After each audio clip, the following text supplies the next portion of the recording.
Life की सबसे बड़ी सीख और सबसे खास बात, रियल खुशी चाहिए तो रहो हमेशा पेरेंट्स और नेचर के साथ। जो खुशी प्रकृति के पास है वो दुनिया में कहीं पर भी नहीं है। जीजे लोहान चैनल पर आपका स्वागत है। अच्छे और जो सच्चे लोग होते हैं ना, भगवान उनका हमेशा साथ देता है। और जो बुरे लोग होते हैं ना, भगवान उनको चाहे सब कुछ दे दे, भौतिक वस्तुएं, फैसिलिटीज चाहे उनको ढेर सारी मिल जाए, लेकिन भगवान उनका साथ कभी नहीं देता। देखो ये बात है, हमें महाभारत के एक अ, दृश्य वो घटना से भी सीख सकते हैं। जब ये महाभारत का युद्ध स्टार्ट होने वाला था, तो दुर्योधन और अर्जुन भगवान श्री कृष्ण और बलराम से हेल्प मांगने के लिए गए। तो भगवान श्री कृष्ण दो ऑप्शन रखते हैं, क्योंकि वो पहले छांटने के लिए दुर्योधन की बारी आती है। दुर्योधन कहता है कि मैं पहले आया हूँ, ठीक है। तो भगवान कहते हैं कि ठीक है, एक तरफ है अस्त्र शस्त्रों के साथ पूरी सेना है, और दूसरी तरफ हूँ मैं अकेला, और वो भी बिना अस्त्र शस्त्र के, बिना हथियार के मैं युद्ध नहीं करूंगा। तो देखो, दुर्योधन झट से सेना को मांग लेते हैं। ऑप्शन था उनके पास। यहाँ ये सीखने को के लिए मिलता है कि भगवान बुरे इंसान को चाहे सब कुछ दे दे, लेकिन साथ कभी नहीं देते। और अच्छे इंसान को चाहे भौतिक वस्तुएं थोड़ा सा कम मिल सकती हैं, लेकिन भगवान साथ कभी नहीं छोड़ते, हमेशा साथ देते हैं। आज मैं इसी बेस पर आपको सुनाने वाली हूँ एक छोटी सी रियल स्टोरी।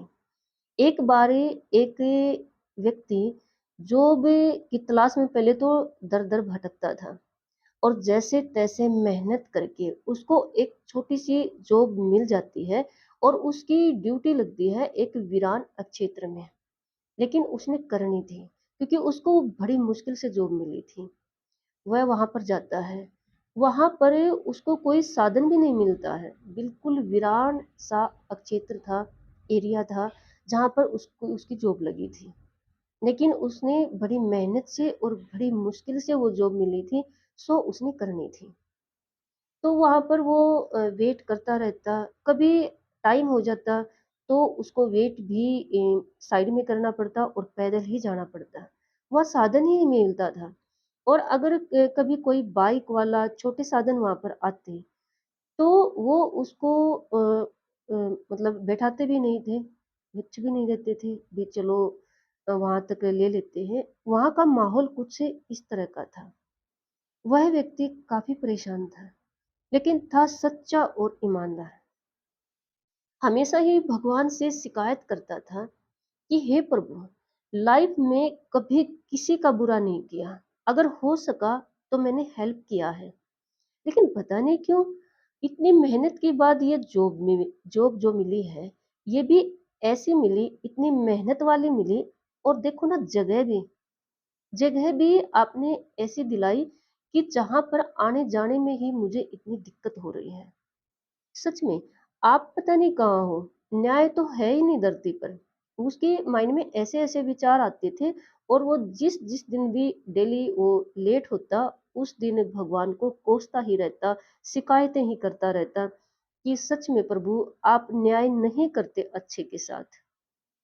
फिर उसने जैसे तैसे, उसको सैलरी मिलती है, वो एक बाइक खरीद लेता है।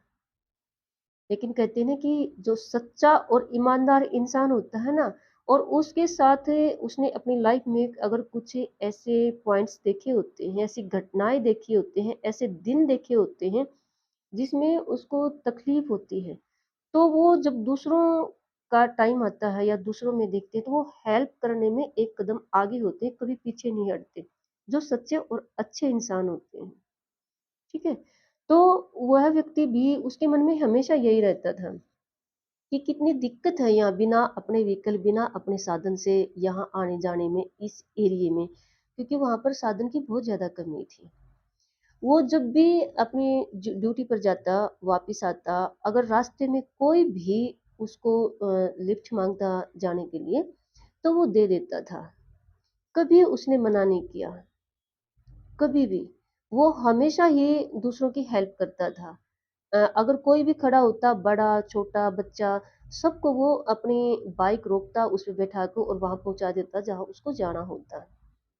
तो इस तरह से उसके माइंड में हमेशा रहता था कि देखो मैं जितना परेशान रहता था, ये व्यक्ति भी या ये जो इंसान है मुझे रास्ते में मिला है, ये भी इतना ही परेशान होगा।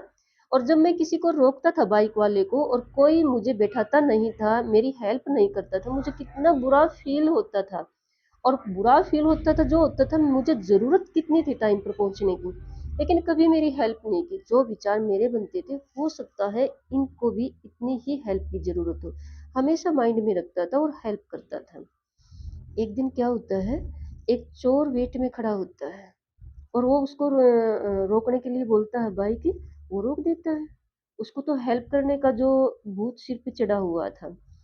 तो चोर क्या करता है, उसको चाकू दिखाता है और कहता है नीचे उतरिए और अगर आपके पास कुछ पैसे वगैरह भी हैं वो भी दीजिए और ये बाइक छोड़ दीजिए, चाबी मुझे दीजिए। वह व्यक्ति तो हैरान हो जाता है। वो बोला भाई मैं तो देखो आपकी हेल्प कर रहा था और आप मेरे साथ ऐसा कैसे कर सकते हो। तो चोर कहता है अरे सब ऐसे ही बोलते हैं, मेरा अपना काम है, मुझे अपना काम करने दीजिए, तो प्लीज आप मुझे बाइक की चाबी दीजिए। वो कुछ नहीं कर पाता है क्योंकि उसके हाथ में चाकू होता है, बाइक की चाबी दे देता है और बेचारा पैदल घर आता। फिर भगवान से कहता सच में अब तक तो मैं कहता रहता था, मेहनत करता रहता था, लेकिन आज तो मुझे विश्वास हो गया कि मेहनत करने पर भी आप अच्छों के साथ बुरा ही करते हो, आप अच्छों के हो ही नहीं। कलयुग है सच में भगवान, आप छिप गए हो, आप इंसान से बुराई से डर गए हो। क्योंकि जो अच्छा इंसान है, चल उसका भाग्य उदय नहीं है, वो मेहनत कर रहा, अगर उसकी मेहनत भी कामयाब नहीं होने दे रहे हो तो आप कहाँ हो। वो बहुत कोसता प्रभु को। होता क्या है आगे, वह बाइक वाला बाइक लेकर सबसे पहले खाना खाने जाता है, उसको भूख लगी होती है। तो वहां पर जिस भी ढाबे पर वह खाना खाता है, वो पहचान लेता है उस बाइक को। वो कहता है, उसको सब सरजी सरजी के नाम से फेमस था, उसके नाम से कोई नहीं जानता था, सरजी सरजी। तो उसका बिल्कुल नाम रख दिया था लोगों ने, क्योंकि वो हेल्प करता था सबकी, सरजी सरजी कह के उसको बोलते थे। तो वो ढाबे वाला कहता है अरे आप कौन हो, और ये सरजी की बाइक है, सरजी कहाँ पर रहेगी। तो उसने बहाना बना लिया कि मैं उसका रिश्तेदार हूँ। ढाबे वाला ठीक है। फिर वह आगे जाके सोचता है कि ये इसको तो पहचान सकते हैं, क्यों ना मैं आज ही इसको बेच दूं। वह कबाड़ी वाले के पास जाता है कि जैसे भी जितने की भी आपने लेनी है, मेरे पास एक बाइक है, आप उसको बाय कर लीजिए, खरीद लीजिए। तो जैसे ही कबाड़ी वाला उस बाइक को देखता है, वो भी यही कहता है कि अरे ये तो सर जी की बाइक है और आप इसको बेच रहे हो, क्यों, उन्होंने तो अभी ही खरीदी थी। तो वो कहता है कि अच्छा, पता नहीं, उन्होंने कहा था कि हाँ, उन्होंने ये कहा था कि इसका रेट पूछ के आना, मैं तो वैसे ही रेट लगवा रहा था। तो वहां से निकल भागता है। फिर वो वहां से जा ही रहा था होता है तो एक वृद्ध व्यक्ति उसको रोकता है कि मुझे वहां तक बैठा लीजिए। वो कहता कि नहीं, भगाता है। तो वो जैसे उसने हेलमेट डाला हुआ था, तो वो वृद्ध व्यक्ति कहता है कि अरे आप तो सर जी नहीं हो, बाइक सर जी की है, आप कौन हो, कहाँ लेके जा रहे हो सर जी की बाइक। ये सुन के तो उस चोर के होश उड़ गए।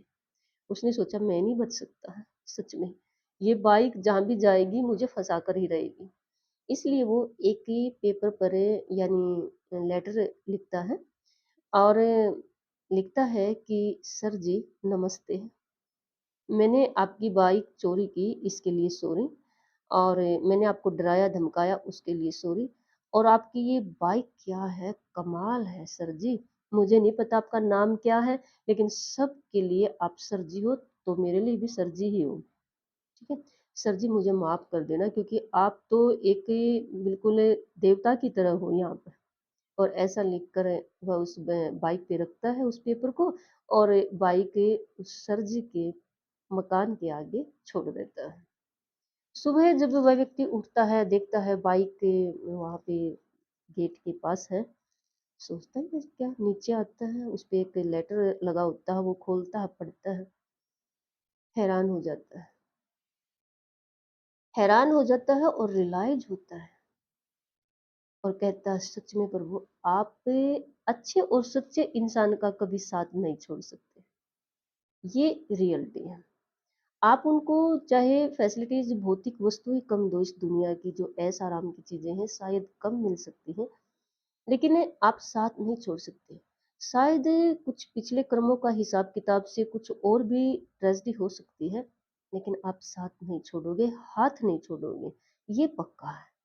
मेरे साथ तो बिल्कुल आपने ये दिखा दिया प्रभु, मैं आपको वैसे ही कोसता रहता था। मैं आज आपसे माफ़ी माँगता हूँ, हे प्रभु मुझे माफ़ कर दो। तो देखो ये कहानी और जो महाभारत का वो दृश्य है, दोनों यही सिखा रहे हैं कि भगवान कभी भी अच्छे और सच्चे इंसान का हाथ नहीं छोड़ता, साथ नहीं छोड़ता। हो सकता है कुछ कर्मों के हिसाब किताब से कुछ फैसिलिटीज, कुछ भौतिक वस्तुएं, कुछ रिलेशन वगैरह उनका हो सकता है, ठीक है। लेकिन कैसी भी ट्रेजेडी हो, रिलेशन में हो चाहे उनकी वैसे गरीबी अमीरी की हो, लेकिन भगवान हमेशा हाथ और साथ नहीं छोड़ते अच्छे और सच्चे इंसान का। तो अगर कभी लाइफ में इस तरह से पजलनेस आ जाए, उस व्यक्ति की तरह बार बार ट्रेजेडी हो रही हैं, कभी नेचुरल हो जाती हैं, कभी सोशल हो जाती हैं, तो हमेशा याद रखना अगर आप सच्चे हो, अच्छे हो, तो भगवान आपका साथ नहीं छोड़ेंगे और आपका हाथ पकड़े हुए हैं। कहीं न कहीं उस बुराई से, उस ट्रेजेडी से आपको निकाल ही लेंगे। हमेशा याद रखना, कभी मत भूलना इस बात को। और मैं हमेशा कहती हूँ कि इस दुनिया में चाहे कहीं पर भी चले जाओ, कितना भी आप कमा लो, कहीं पर वो सुख और सुकून नहीं है, जो नेचर के पास है, जो पेरेंट्स के पास है।